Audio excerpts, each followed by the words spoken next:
Hey Alchemist, Alchin here again, this time rocking the Earth Elemental tier list. As always, we are doing these in a vacuum, as if there were only Earth cards in the game. We don't want to be comparing these against Psychic options. If you got an Earth Spirit you want to use, we're going to tell you the most optimal way to use them, alright? Sick. We're going to burst right in, starting in with Avalanche then. Avalanche is a 3 mana retain card, and it does 3 times power earth damage. This is okay. The fact that it's retained means that you get to hold on to it until the ideal turn you want to play it. But 3 times power for 3 mana is a little underrate as far as I'm concerned. I mean, Tackle does 1.5 times power for 1, so you'd be better off playing 3 tackles. Now, it does condense it all down into 1 card, so there's definitely a place for this. I think we're going to toss it in as a solid B tier card. This is just an average option for an average game plan, and there's not anything wrong with that. Moving on down to Brawl Plus as our next option. This is 2 mana, 2 times power to all enemies. No retaining on this one, so you gotta play it the turn you get it. And this ends up being against a full fight 6 times power for 2. This is pretty good. This is above rate. We like AoE, really good for Guardian fights, really good in the Infinite dungeon.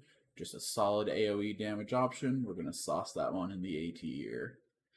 Quickly moving on now then to Crush Plus. If the target is dizzy, reduce their HP by half. So, 0 mana too.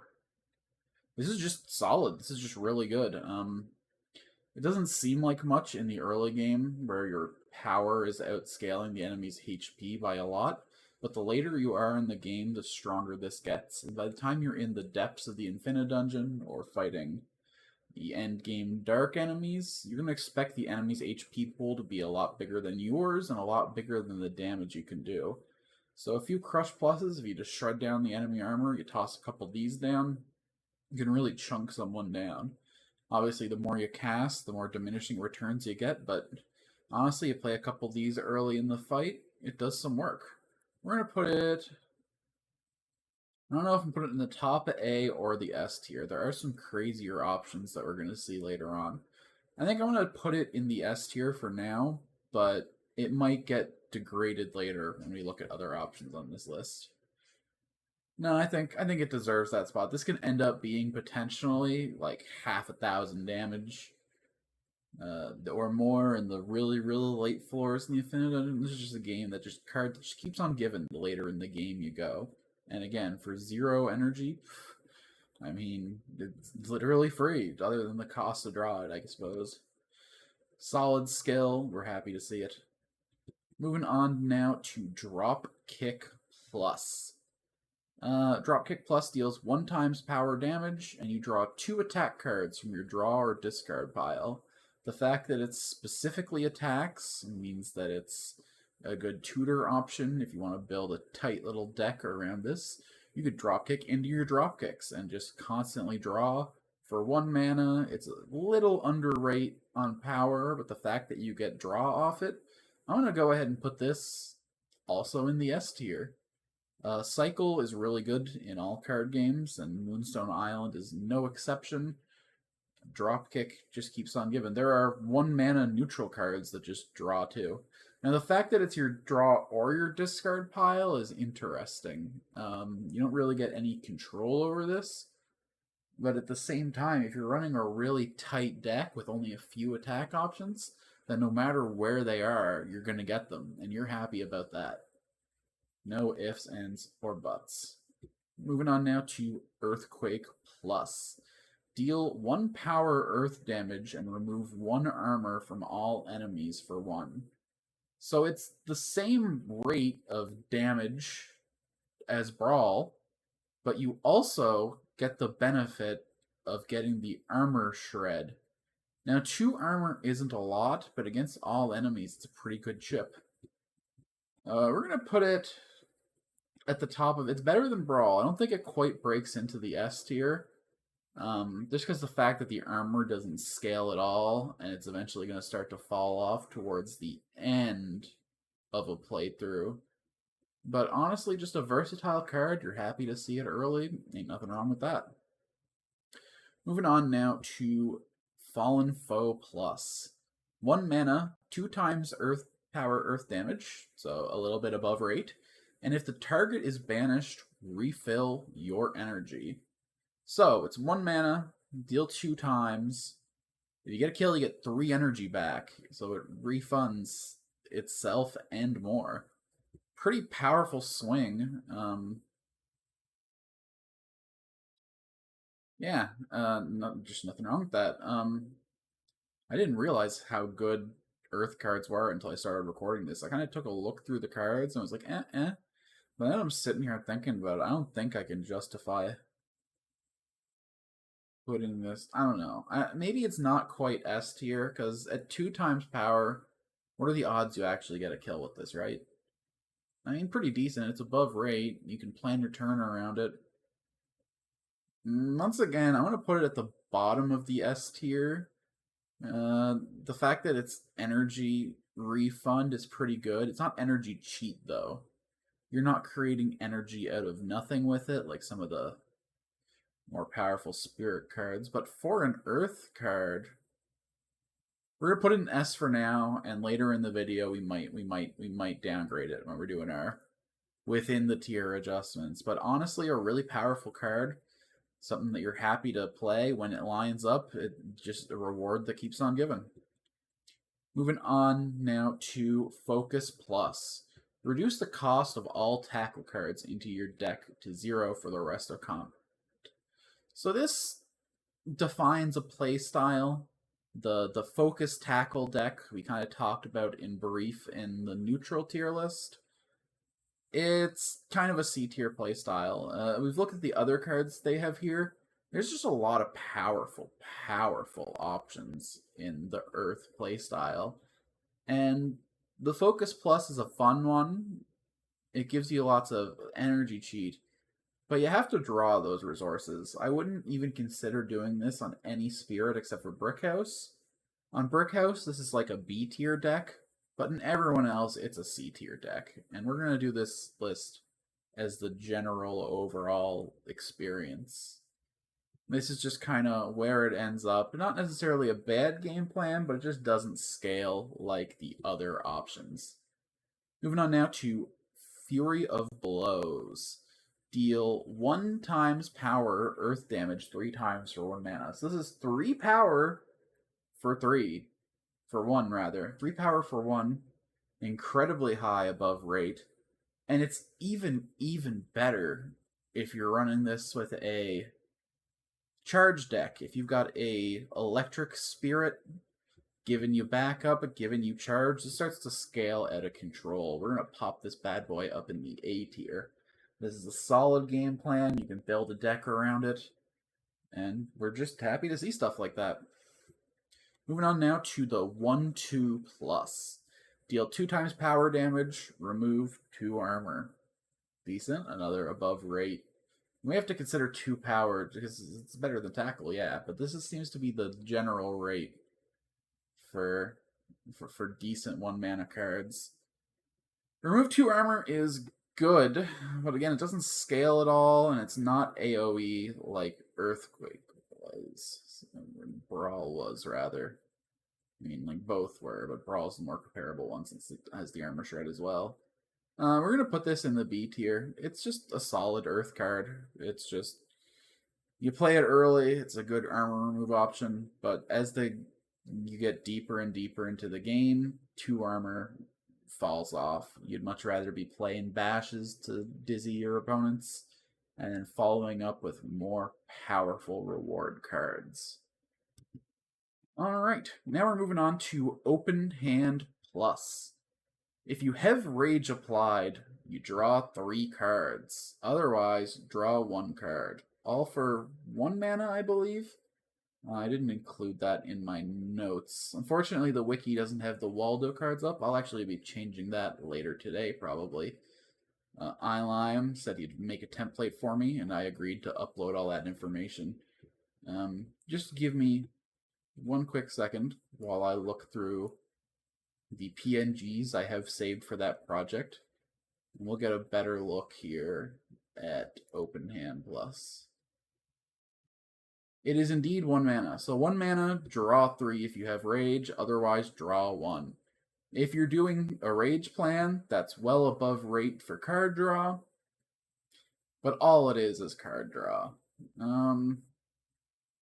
Yeah, I mean, look, again, you're probably running a Psychic or a Dark type who have more efficient sources of card draw, but if you're not, this is a great card draw plan for Earth, and as we're going to talk about later, the Rage cards are ranked pretty highly in my books.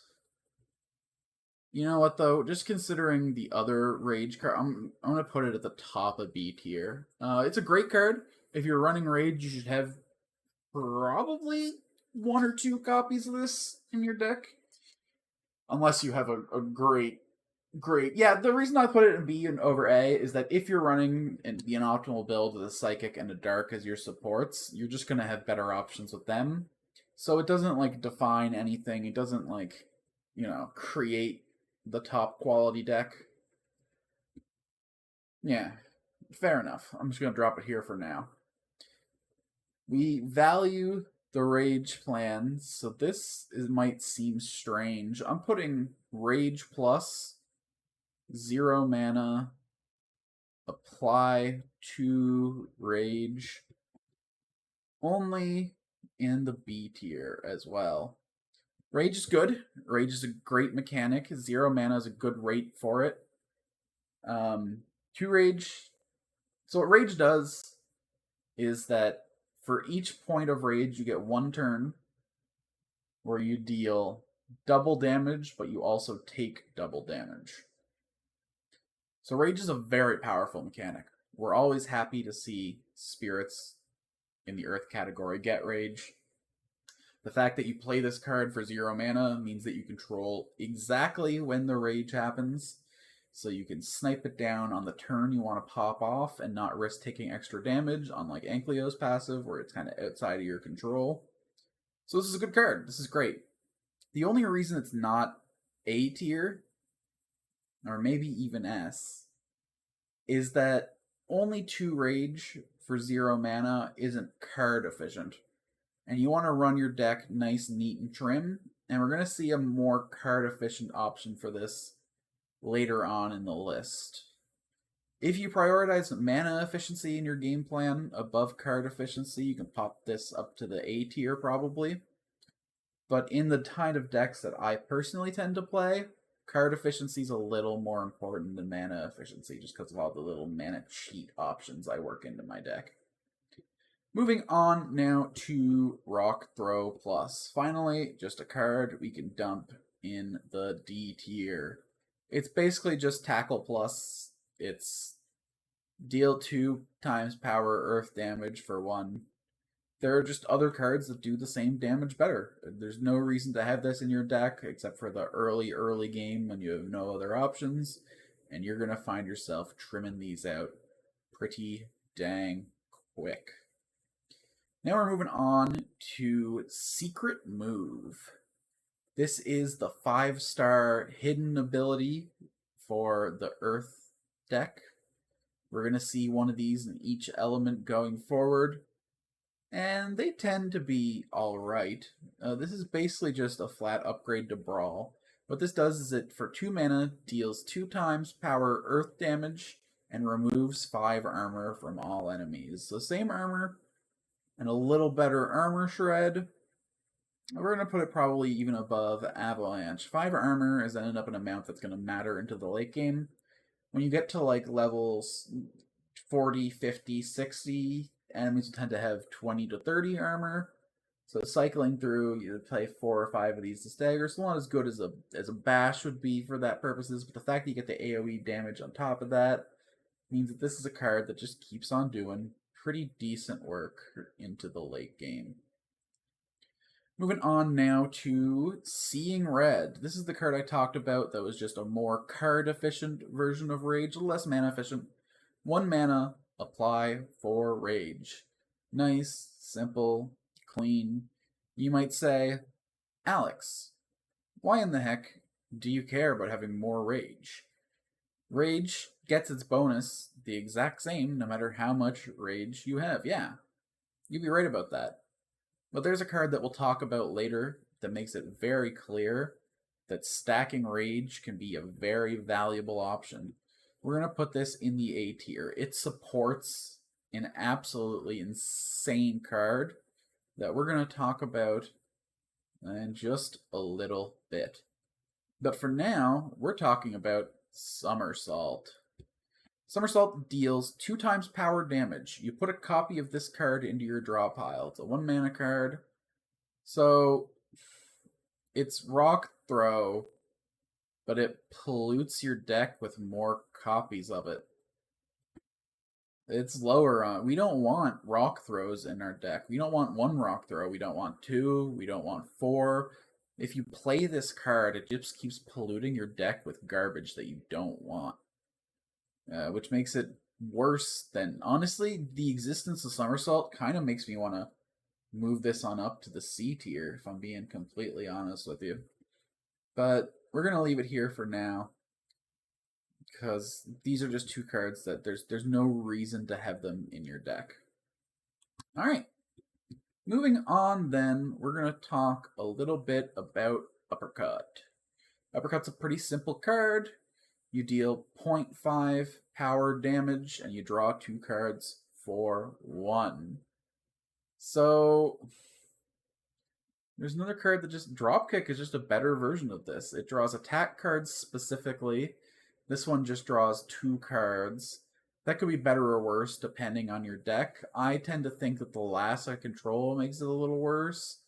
And the fact that it's half the power makes it just a downgrade as far as I'm concerned. We're going to toss this in the C tier, I think. Just looking at the B tier options really quick, I think I'd rather just play open hand and draw 3 rather than, you know, spend the premium just to get the half power damage. It's just so below rate in the damage is the problem. Usually I would love a card that does damage and draws cards, because then it doesn't just feel like you're wasting that last bit of energy cycling. But it's just so below rate that there's no reason really to do that, right? Anyway, we're moving on to what I consider to be the best Earth card in the game. I kind of lampshaded it before while we were talking about Seeing Red. But what Very Angry does is it deals 1.5 times power Earth damage for every rage applied to yourself. So if you have no rage, it's just 1 mana, I believe. 1 second. 1 mana, do nothing. Great, sure. If you have 1 rage, it becomes 1 mana, do 3 times power, because you have rage, which means you double the damage you do, which means even though the card's text says 1.5 times power, it actually means 3 times per rage. You have 2 rage, this does 6 times power. If you have 4 rage, this does 12 times power. This card just scales so fast. If you play down just a pile of Seeing Reds, and then you end it all off with a Very Angry, you're doing just crazy damage every turn. Absolutely insane amount of damage. And then there's the other modifiers you can get on top of it. If the foe's dizzy, you get the 1.5 times. If the foe's weak to earth, you get the 1.5 times again. You can do hundreds, thousands of damage just with this little 1 mana card if you spend the time setting it up. Nothing else in the Earth tree comes even close to the amount of DPS this bad boy is capable of putting out. So, yeah, you're not going to be disappointed. If you're running an Earth Spirit, you should be running the Rage package. You should be running the Very Angry package. It's a little risky to set up, but once you get it through, the payoffs are incredible. Give it the proper support, and you won't care if you got a lack of AoE, a lack of Armor Shred in your Earth deck. That's not what the Earth Spirits are here for. They're here to hit, and they're here to hit hard. And they're going to crush your foes under an avalanche of rock and stone. So thank you for coming and spending this time with me. It was a little snappier than my last few tier lists. I'm going to try and record the next few in this style. I'm going to be recording the next few in batches, so if you have any criticisms of this style or of this list, it may take me a while for that to reflect in my future videos. But still, please leave your opinions down in the comments below. I would love to hear them. I stream on this channel, I play lots of games. My Moonstone Island first playthrough is available in its entirety, so you can see the process of me learning some of these things. But, yeah, if the only thing you're interested in on this channel is this video, that's AOAK2. Thanks for spending this time with me once again. This has been Alex, Alchin, Altune, whatever the heck you want to call me. And until next time, all I gotta say is goodbye for now.